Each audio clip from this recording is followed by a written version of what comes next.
Shalom. This week's Sedra is Sedra Vayetzei.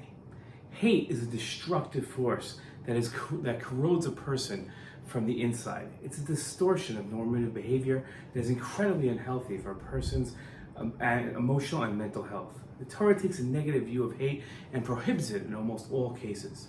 In this week's Torah portion, we learn an important lesson about hate from an odd source: polygamous marriage. When discussing hate, Maimonides wrote, "Whoever hates a fellow Jew in his heart transgresses a Torah prohibition. As it is stated, do not hate your brother in your heart." This is interesting considering the following case. When a person encounters two individuals, one whose donkey is fallen under its load and one whose donkey whose burden has been unloaded but cannot find anyone to help him reload it, it's a mitzvah to unload the fallen donkey first because of the discomfort suffered by the animal. Afterwards, he should reload the other animal. When does that apply? When the two people that the person encounters are either both friends or both people he hates. But if the one whose donkey must be reloaded is someone who he hates and the other is a friend, it's a mitzvah for you to reload your enemy's donkey first in order to push down your Yetzer Hara. Maimonides noted the contradiction between the prohibition on the one hand of hating another Jew and the consideration of someone that you hate in the case of a donkey. One might ask, the Rambam wrote, how is it possible for one Jew to hate another?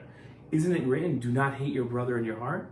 Well, our sages explained that this is referring to a person who, while alone, sees a colleague violate a transgression, rebukes him, but the colleague didn't cease transgressing. In such an instance, it's a mitzvah to hate the person until he repents and abandons his weaknesses and his wickedness. In our Torah portion, we find another example of recognized hatred, but there's more than meets the eye. It says that Yaakov lived with Rochel, and also he loved Rochel more than Leah, and he served Lot another 7 years. Now, seeing that Leah was hated, Hashem opened her womb, but Rochel was barren. How could a person as righteous as Yaakov hate one of his wives? Radak gave a novel explanation. He said that Yaakov in fact didn't hate her. He loved her, but seeing that he loved Rochel better, it appeared as if he hated Leah. We find a similar situation in Dvarim when the Torah spoke about a hated wife and a loved wife. Meaning that it's all relative to the wife that he prefers. Leah's perception of her husband's feelings towards her were that Yaakov hated her. Hate isn't generally thought of as a relative emotion, but this week's Torah portion demonstrates that hate is in fact relative.